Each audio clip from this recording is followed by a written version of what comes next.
Bonjour et bienvenue dans les tutos Lifestyle.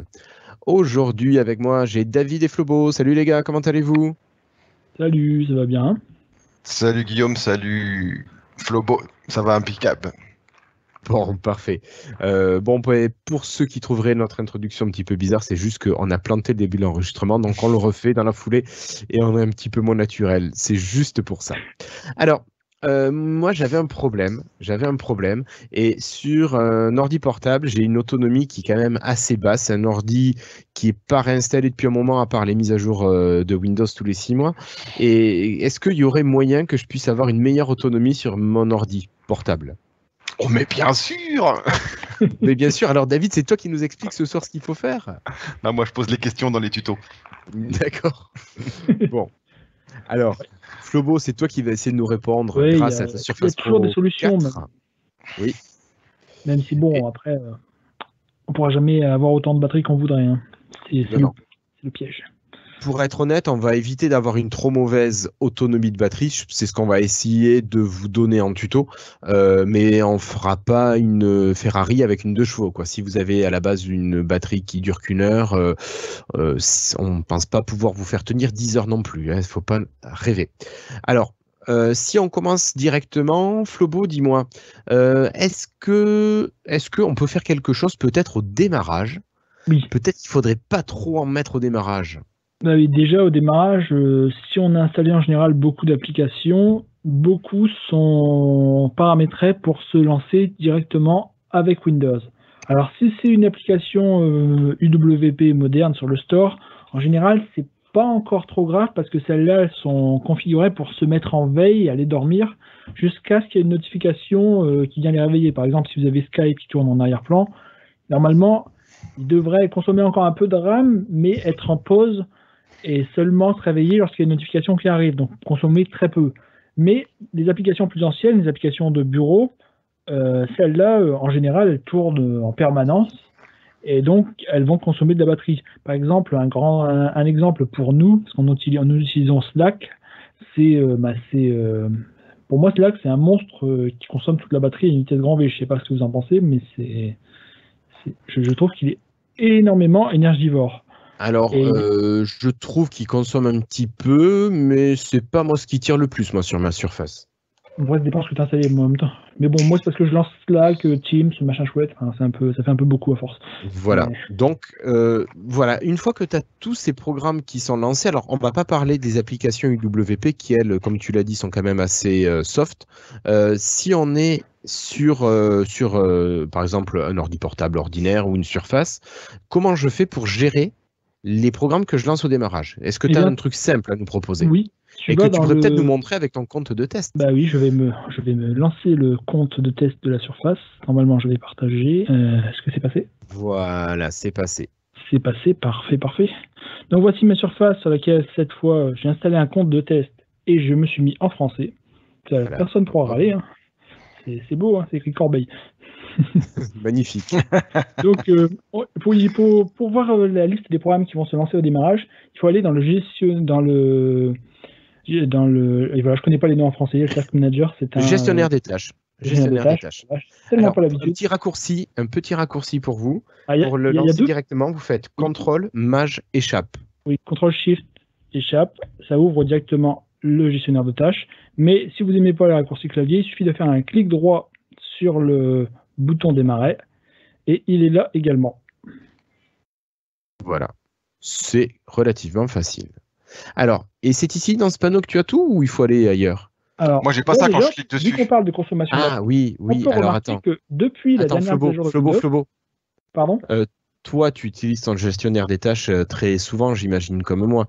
Si, comme David, tu le lances une fois tous les 1000 ans. Moi, j'ai juste courrier Google Chrome et Teams qui est ouvert. Il va être comme ça. Il va être en mode réduit. Voilà. Voilà. Ah, ça, Alors, Donc, qu'est-ce qu'il faut faire, Flobo? Plus il de faut appuyer détails. sur plus de détails pour avoir D'accord. plus de détails. Parce que là, il n'y a vraiment pas grand-chose. C'est vraiment limité. C'est vrai que j'y pense pas. C'est vrai. Bien vu, bien vu. Merci, David, Ok. pour la question. Donc, là, déjà, on a des informations de base, parce qu'on peut voir ceux qui consomment le plus de processeurs. C'est ça, en général, ce qui va consommer le plus, ce qui utilise la batterie le plus. On peut remarquer que, par exemple, là, pour l'instant, mon application qui consomme le plus, c'est Microsoft Teams, avec seulement 2% de CPU, de processeurs, mais 26% de GPU de processeurs graphiques. Bon, et ça, c'est parce qu'on est en train de faire l'enregistrement depuis Microsoft Teams. Hein. Donc, c'est normal que ce soit lui qui consomme le plus. À droite, on a une colonne consommation d'énergie. Alors ça, vous l'avez peut-être pas encore, parce que de mémoire, elle arrive dans la version de Windows qui sort dans ce mois-ci. Donc, elle arrive. Vous l'avez déjà, vous ou pas? Vous pouvez Non, confirmer. moi je l'ai pas. Bon, elle arrive je dans la vais nouvelle version de regarder. Windows qui arrive ce mois-ci. Moi j'ai performance, historique des applications, démarrage, utilisateur, détails et services. Bon, bah voilà, on est en avance, on est déjà dans le futur, c'est très bien. Donc, Moi, je ne l'ai pas encore. ça arrive. Et c'est pratique parce qu'on a consommation d'énergie et on peut trier par consommation d'énergie directement. Et là, on peut voir que j'ai seulement des très faibles et un faible. Donc bon, je ne suis pas en consommation énorme. Le plus gros que j'ai, c'est faible, encore une fois, pour Microsoft Teams. D'accord. Alors, vous pouvez voir, si vous voulez voir les détails d'un processus, vous pouvez voir Microsoft Teams, là, 4 sous-processus, et on peut voir lequel consomme le plus. Bon, après, ça, c'est des détails. Hein. Oui, Mais là, on va quelque chose comme peu Chrome, trop en dans les général, détails. on a des dizaines, et ça consomme beaucoup. Donc, pour continuer, Qu'est-ce qu'on fait, là, alors j'ai dérivé, désolé. Oui. L'idée de base, c'est de voir quelles applications se lancent au démarrage. Et pour cela, on a un onglet démarrage ici en haut. On clique dessus et on voit les applications qui se lancent au démarrage sur la surface. Donc ici, il y a la mise à jour de Java automatique, OneDrive, PowerISO, Microsoft Teams et Windows Defender. Enfin, et vous pouvez, pour activer et désactiver, il suffit de faire clic droit dessus. Clic droit activer, il va se lancer au démarrage. Clic droit désactiver, il ne se lancera pas au démarrage. Donc idéalement, pour ne pas... idéalement, si vous voulez vraiment ne pas utiliser trop de batterie, c'est de désactiver les applications qui sont utilisées que occasionnellement, et laisser uniquement les services importants. Par exemple, là, Microsoft Teams, je veux peut-être pas qu'il se lance à chaque fois que j'utilise le compte sur la surface. Il nous sert seulement lorsqu'on va faire une réunion, donc je peux le désactiver. Oui, d'accord. D'accord. Alors, Et il y a aussi moyen, haut et bas. pardon. Alors, ça, c'est l'impact que ça a sur la vitesse du démarrage. Oui. Ah oui, On voit d'accord. pas. C'est Impact juste du démarrage. Voilà. Moyen, haut, bas. C'est juste que haut, ben, ça va avoir un gros impact, ça va rallonger ta vitesse de démarrage. Enfin, ça va rallonger la durée du démarrage, pas la vitesse. Voilà. Bon, j'ai que des Donc, hauts. Donc toi, normalement, ici, au niveau des programmes, tu en as 3 seulement qui sont activés. Donc là, c'est Windows Defender et OneDrive. Faut pas enlever Windows Defender, du coup, j'imagine. Bah, si tu utilises je que suis même pas Windows sûr. Defender, C'est juste l'icône apparemment. C'est l'icône de la de notification de sécurité Windows. C'est même pas le Defender lui-même. Ça doit être le système qui envoie des notifications là-dedans, je pense. Je pense. Hein, je sais pas trop après. Mais je pense que c'est. Enfin, je pense pas que ça le désactive complètement. Ça doit être juste ça, je pense. Est-ce que tu peux le passer de haut à moyen, par exemple, ou un truc comme ça? Non, ça, c'est pas toi qui gères ça. C'est pas toi qui gères, d'accord. Non, ça, c'est Windows qui t'informe que tel processus a tel impact sur le démarrage. Et parfois, il y a des petites notifications qui te demandent si tu veux le désactiver. J'ai déjà eu ça. Enfin, c'est rare. S'il détecte que c'est vraiment trop gros. Voilà.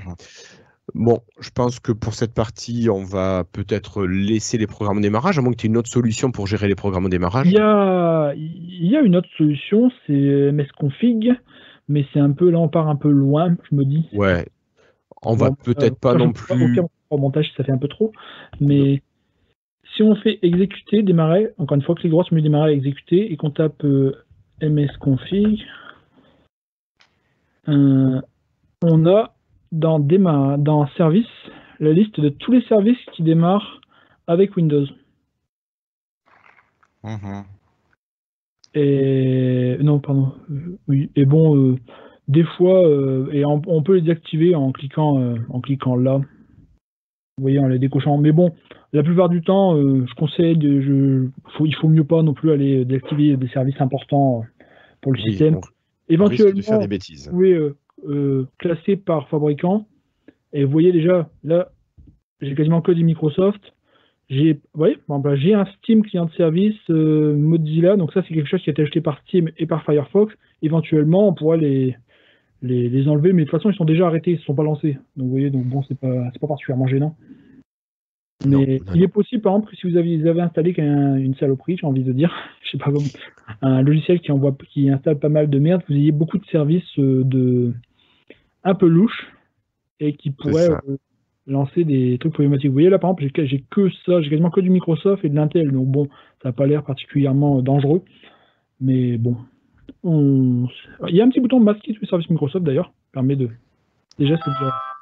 Oups, pardon, excusez-moi, un Windows Phone qui sonne. C'est rare. Eh oui, c'est encore rare. Ok, donc pour les services, je pense que services et programmes, on en a parlé, on va passer à la suite. Merci Flobo. Un autre élément de l'ordinateur qui consomme beaucoup, si je dis pas de bêtises, c'est son écran. Il est grand, il est lumineux, donc forcément il consomme. Comment on peut faire pour essayer de réduire la consommation de cet écran? Eh bien, je crois qu'il y a un bouton directement là maintenant sur Windows. Si je clique sur l'icône de la batterie et que je vais dans. C'est marrant. C'est passé en anglais là. Oui. Ne cherchons pas. Dans les paramètres de batterie, non, il doit être là. Non, ça c'est autre chose. Je suis en anglais aussi là. Oulala, c'est vraiment la catastrophe. Bon. C'est pas grave, je vais m'y retrouver plus. Alors ça doit être changé la luminosité. Il faut aller dans paramètres. Une petite case, moi j'ai une petite case. Pardon? Moi je l'ai quand je clique sur batterie. Quand je pensais que c'était là, si je l'ai pas vu moi. C'est pour ça que ça m'étonne. Si, en bas à gauche, il y a un petit rectangle avec le petit soleil et 85%. Ah oui, il y avait ça, c'est bien ce que je me rappelais, mais il n'est pas là. Moi je l'ai, moi. Alors, ouais. Est-ce que c'est parce que je suis branché? Attendez, je vais essayer de me débrancher. Et à chaque fois que je clique, j'avance par 25% en fait. Oui, c'est ça que je cherchais. Mais... Ouais, débranche-toi, c'est peut-être tout simplement ça. Je l'ai débranché, il est toujours pas là. Attends, à moins qu'il soit là maintenant. Alors, moi, peut-être un outsider. Voilà, développe-le. Voilà. Et là, tu peux choisir ta luminosité. Il est là. Il est dans. Oui. Je pense que ça a changé dans la dernière version de Windows.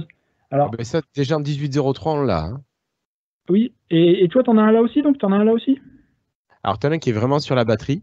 Moi, je l'ai pas sur la batterie, apparemment. Non, je te parle. Là, t'as vraiment la gestion de la batterie. Et l'autre, c'est uniquement la gestion de l'éclairage. Oui, mais avant, t'avais un bouton pour l'éclairage là.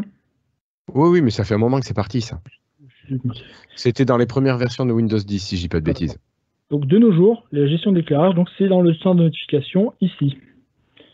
Donc là, il est comme suggéré, c'est-à-dire que c'est Windows qui va gérer ça tout seul. Et si on appuie, on peut forcer plus clair. Ça se voit que ça a éclairci ou c'est juste moi? Non, bah non, ça ne se verra pas sur l'enregistrement, évidemment. Mais difficilement. Oui, voilà, du plus sombre, suggéré, plus clair, le plus clair, évidemment. Idéalement, pour économiser la batterie, le mieux c'est de mettre le plus sombre, mais moi je trouve ça trop difficile pour les yeux. Mais je sais pas vous, mais c'est. Moi ça me dérange pas. Me dérange pas. Mais à côté j'ai un bouton éclairage nocturne, moi ça peut jouer aussi ou pas? Non, éclairage nocturne, en fait c'est juste la lumière bleue. La lumière bleue. Ça joue pas sur l'autonomie. Non. En tout cas, c'est pas censé jouer. Si t'es un peu plus jaunâtre, ça doit bien jouer un peu quand même, mais pas beaucoup. Oui, non, parce que tu allumes quand même ton écran, c'est juste que tu allumes pas sur les mêmes longueurs d'onde, donc je pense pas que ça joue. Ok. Donc la luminosité, vous passez dans le centre de notification et vous cherchez ensuite le petit soleil, vous cliquez dessus, tout simplement. D'accord ? Ensuite, après ça, Flobo, peut-être qu'on pourrait revenir au programme, parce que là, tu as parlé des programmes qui se lançaient automatiquement au démarrage, mais il y a peut-être aussi les programmes que tu lances sur ta machine quand tu es pas branché. Et ça a peut-être un impact aussi. Oui, mais là, je vois pas de quoi tu veux que je parle, en fait. Je sais pas, tu me parlais de navigateur, par exemple, que tu en utilisais certains et pas d'autres. Oui, je veux dire, par exemple, Chrome, lorsqu'on lance quelque chose comme Chrome, il va lancer tous les services Google en même temps, en général, si on est connecté avec son compte Google. Et donc, c'est quelque chose qui est très énergivore. Tandis que c'est vrai que j'ai l'impression que pour Windows 10, Edge reste le navigateur le plus optimisé pour l'économie de batterie. Merci. Alors, une fois qu'on a choisi son navigateur, quand on est branché ou pas branché, peut-être qu'on peut aussi gérer la mise en veille, parce que si tu t'en vas, que tu laisses 5 minutes ta surface, il n'y a peut-être pas besoin qu'elle reste allumée pendant ces 5 minutes si tu n'es pas branché. Oui. Alors, la mise en veille, ça serait que dans les paramètres de Windows, donc comme ça, démarrer paramètres. Et là, c'est censé être en français, parce que je suis passé en français, mais les paramètres sont restés en anglais, pour une raison inconnue. C'est parce que j'ai déjà un PC tout buggé, comme toujours, hein, ça change pas. C'est ça. Un jour, tu l'installeras directement en français, tu verras, ça sera plus rigolo pour nous. J'ai pas fait ça depuis au moins 10 ans. Alors là, j'ai besoin de votre aide, je me souviens plus où est-ce que je règle ça, parce que je vais jamais changer ça d'habitude, moi. Moi, je te dirais que tu tapes veille dans la barre de recherche et Oui, tu vas choisir oui, paramètres d'alimentation et de mise en veille. Power and Sleep Settings, ça doit être ça en anglais. Donc. Alors, je pense que tu vas dans Accueil, dans Système. J'ai fait une recherche directement, voilà, j'y suis. D'accord. Et tu vas dans Accueil et ensuite tu fais Alimentation et mise en veille. Et dans Système, c'est bien ça, dans Système, mais en français c'est Alimentation et Veille, c'est ça? Alimentation et mise en veille, c'est ce que je te dis. Donc j'y suis. Parfait. Donc voilà, alors là, on voit que j'ai un beau écran, c'est écrit Power on Sleep, Screen, et là c'est en français. En cas de fonctionnement sur batterie, éteindre après 5 minutes. Donc ici, on règle plusieurs choses. Alors déjà, la mise en veille de l'écran, c'est-à-dire quand est-ce que le PC va rester allumé, mais l'écran va s'éteindre. Alors on a deux choix, sur batterie et sur secteur. Donc sur secteur, c'est peut-être même pas la peine de le mettre en veille si vous... Enfin, moi je... Parce comme vous voulez, hein, mais c'est... Sur secteur, c'est moins important. Sur batterie... Tu consommes quand même, donc si tu veux être, on va dire, économe de manière générale, tu vas quand même réduire la durée d'affichage, même sur secteur. Mais c'est encore un autre débat. Oui, c'est un autre débat, oui. Et pareil, pour le PC, le PC en lui-même, le PC va se mettre en veille automatiquement, donc après tant de minutes, 5 minutes par exemple, sur batterie et 10 minutes sur secteur. Et également, on peut se déconnecter automatiquement du réseau. Lorsque le PC est en veille et alimenté par batterie, bon, par défaut, c'est pas activé, mais on peut l'activer. Mais le problème, c'est que il y a les PC récents, comme la Surface Pro 4, peuvent se réveiller de la veille quand il y a une notification. Je peux te souvenir de ce système-là. Oui. Et si on active ce mode qui va le déconnecter, évidemment, ça consommera moins d'énergie, mais la surface ne se réveillera pas. Ça ne sera pas connecté, donc tu ne pourras pas avoir les notifications. C'est ballot. Ok. Par contre, je pensais que le protocole RJ40... Ah oui, tu me diras si tu es sur un téléphone... C'est en Wi-Fi, là. Oui, mais si tu es sur un laptop ou si tu es sur une surface, effectivement, tu ne vas pas être branché à un RJ45 parce que je me disais, c'est bête de couper la connexion si tu as un RJ45 parce que ça ne consomme rien. Oui, mais c'est des PC Power, c'est une surface, oui. Ben oui, donc tu consommes sur du Wi-Fi, forcément, ça tire plus de jus. Oui. Ouais. Ok, donc là, mise en veille, on peut gérer sur l'écran, sur la mise en veille. Alors du disque dur, là, c'est pas le cas parce qu'il n'y a pas de disque à plateau, donc c'est pas intéressant. Je pense sur le réseau. Également, lorsqu'on va sur l'onglet batterie dans les paramètres ici, on peut voir quelles applications utilisent le plus la batterie. Tout à fait.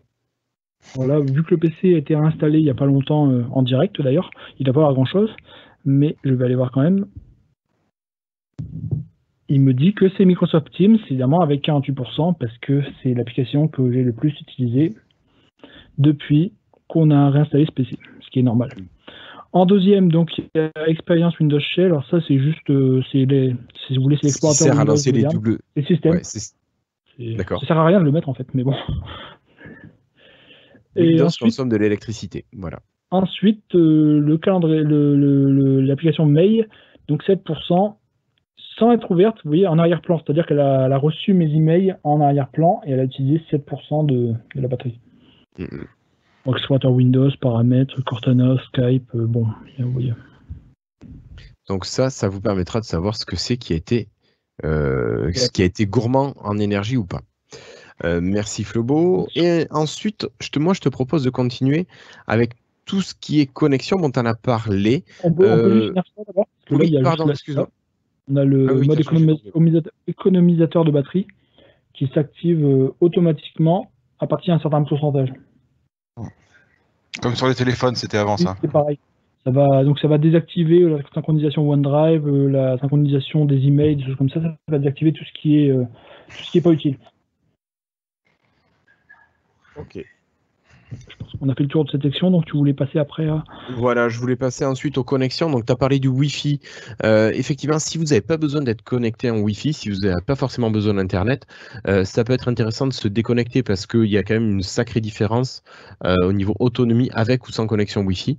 Et pareil pour tout ce qui est Bluetooth. Si votre appareil gère le Bluetooth, ça peut être bien de le couper si vous ne l'utilisez pas.